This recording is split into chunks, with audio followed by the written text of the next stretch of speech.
جس شخص کی باطنی کیفیات یہ ہیں، اب نوٹ کر لیجئے، جس کو ہم نے ان 3 آیتوں میں پڑھا، اللہ کی ربوبیت پر دل ٹھک گیا، اللہ کی رزاقیت پر دل ٹھک گیا، وہ رزق وہاں پہنچائے گا، ایسے شخص کی اصل امنگ، اصل خواہش کیا ہوگی دنیا میں؟ کیا مال و دولت دنیا کا وہ حریص ہوگا؟ کیا دنیا کی آسائشوں اور تعیشات کی اس کے اندر طلب ہوگی؟ یہ اولیاء اللہ، ان کی ایک ہی طلب رہ جاتی ہے دنیا میں، آخرت میں طلب اللہ راضی ہو جائے، اللہ سے محبت، جنت میں داخلہ، وہ آخرت کی طلب ہے۔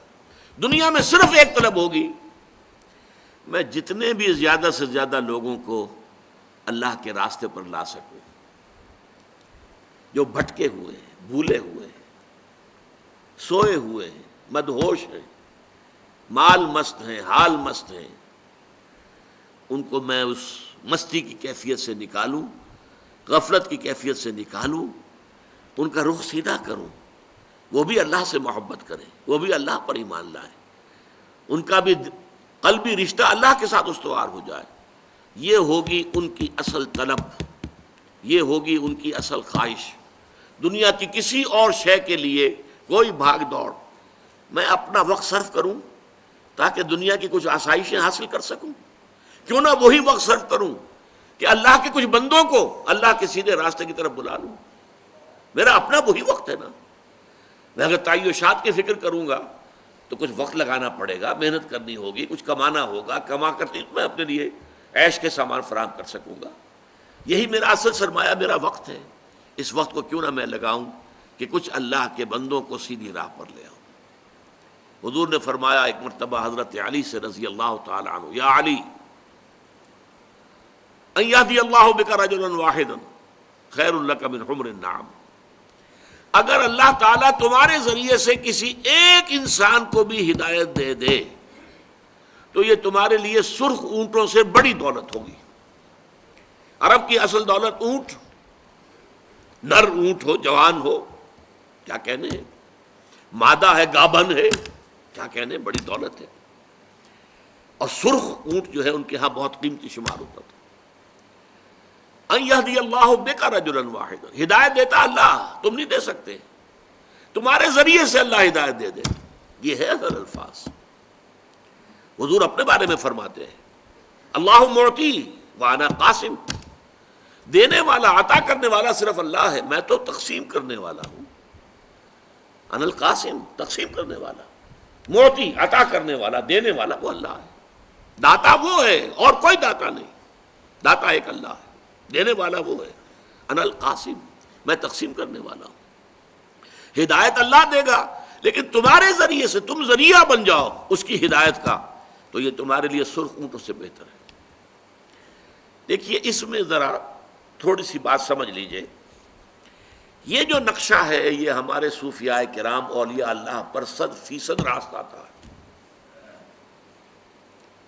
شیخ معین الدین اجمیری کیا کرنے آئے تھے یہاں؟ کوئی ایکسپورٹ امپورٹ کا کاروبار کرنے آئے تھے؟ جائیداد بنانے آئے تھے؟ علی حجویری رحمۃ اللہ علیہ تو اس وقت آئے ہیں یہاں جہاں پہلے یہاں مسلمانوں کی حکومت قائم ہو چکی تھی۔ اس اعتبار سے ان کا یہاں آنا اتنی بڑی بات نہیں ہے، مسلمان حکومت پہلے قائم تھی، یہاں آ گئے، بیٹھ گئے۔ اور معین الدین اجمیری یہ اس وقت گئے ہیں جبکہ راجپوتانے کے اندر عین راجپوتوں کا گڑھ اجمیر، وہاں تو ہندوؤں کی حکومت ہے، رائے پتھورا کی حکومت، وہاں جا کر بیٹھا اللہ کا بندہ۔ کوئی خوف تھا اسے کہ ہندو میں مجھے ختم کر دیں گے؟ کوئی خوف تھا کہ یہ رائے پتھورا میرا کیا کرے گا؟ اور ان کی زندگی کا مقصد کیا تھا؟ صرف لوگوں کو اللہ کی طرف دعوت دینا، شرک کی گندگیوں سے نکالنا، توحید کے آب حیات سے روشناس کرانا، یہی مقصد تھا۔ روکھی سوکھی کھا رہے ہیں۔ یہ بابا فرید رحمۃ اللہ علیہ، ان کا معاملہ بھی یہ ہے، یہاں بھی اسلامی حکومت قائم ہو چکی تھی، لیکن اس علاقے کے سارے جو قبیلے راجپوت ہیں، وٹو اور سیال، جو اس علاقے کے سب سے زیادہ طاقتور قبیلے، دونوں کے دونوں جو ہیں انہی کے ہاتھ پر ایمان لائے۔ ان کا حال کیا تھا؟ پانی میں نمک ڈال کر اس سے روٹی کھا رہے ہیں، کچھ نہیں ہے اور، پانی میں نمک ڈال کر تاکہ روٹی ذرا حلق سے نیچے اتر سکے۔ لیکن کام کیا تھا؟ اللہ کے بندوں کو اللہ کی طرف بلانا۔ تو یہ نقشہ تو ہمارے سامنے آ جاتا ہے اس لیے کہ یہ ہمارے لیے بڑا معروف ہے۔ صحابہ کرام کے نقشے کو ہم نہیں سمجھتے۔ صحابہ کرام ایک اس سے بلندتر لیول پر کام کر رہے تھے، نظام باطل کو ختم کرنا۔ ایک ہے افراد کو دعوت دینا، ایک ایک فرد افراد ٹھیک ہو جائیں، ان کے عقائد ٹھیک ہو جائیں۔ ایک ہے غلط نظام جو سر کے اوپر مسلط ہے، باطل کا نظام جو غالب ہے، قائم ہے، نافذ ہے، شہنشاہیت، قیصر روم کی شہنشاہیت، کسریٰ ایران کی شہنشاہیت، اس کا خاتمہ کرنا، جس کے لیے کہ ایک صحابی کا قول آتا ہے، جب ایرانی سپہ سالار نے پوچھا کہ تم کیوں ہم پر حملہ آور ہو گئے ہو؟ ہمارا تو تمہارے ساتھ کوئی جھگڑا نہیں ہے، کوئی بارڈر ڈسپیوٹ نہیں ہے، اور پہلے بھی تم لوگ آتے تھے، تم جنگلی قبائل تھے، تمہارے آتے تھے لوٹ مار کر کے واپس چلے جاتے تھے، اب تم ہمارا پیچھا نہیں چھوڑ رہے، تو کیا ہوا ہے؟ تمہاری جو کیفیت بدل گئی ہے، ایسنشل چینج تمہارے اندر آ گئی ہے، you have change all together, how come, کیسے ہوا ہے؟ اس پر جواب دیا گیا، انا قد ارسلنا، دیکھیے پہلے ہم خود آتے تھے، اب ہمیں بھیجا گیا ہے۔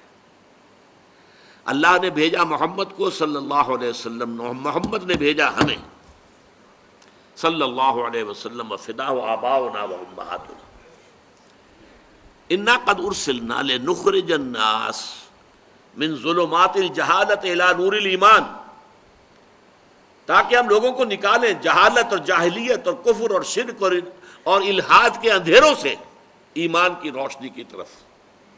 وَمِن جَوْرِ الْمُلُوكِ إِلَىٰ عَدْلِ الْإِسْلَامِ، بادشاہوں کے ظلم و ستم کے پنجوں سے نجات دلا کر اسلام کے نظام عدل سے روشناس کریں۔ یہ ہے ہمارا مشن۔ یہ جو بڑے بڑے محل بنا کر بیٹھے ہوئے ہیں، سامان تعیشات جمع ہیں وہاں پر، ان کے نرم گدیلے اور ان کے یہ سارا کچھ، اور وہ انواع و اقسام کے کھانے اور ناؤ نوش اور رقص و سرود کی محفلیں، یہ کس کی کمائی سے ہیں؟ وہ غریب کاشتکار جو میدان میں کام کر رہا ہے، کھیت میں، اس کی کمائی کا حاصل لا کر جاگیردار لے جاتا ہے آدھا، اور اس میں سے وہ کچھ اپنے پاس رکھ کر باقی بادشاہ کو بھیجتا ہے تاکہ اپنے ٹھاٹ جمائے۔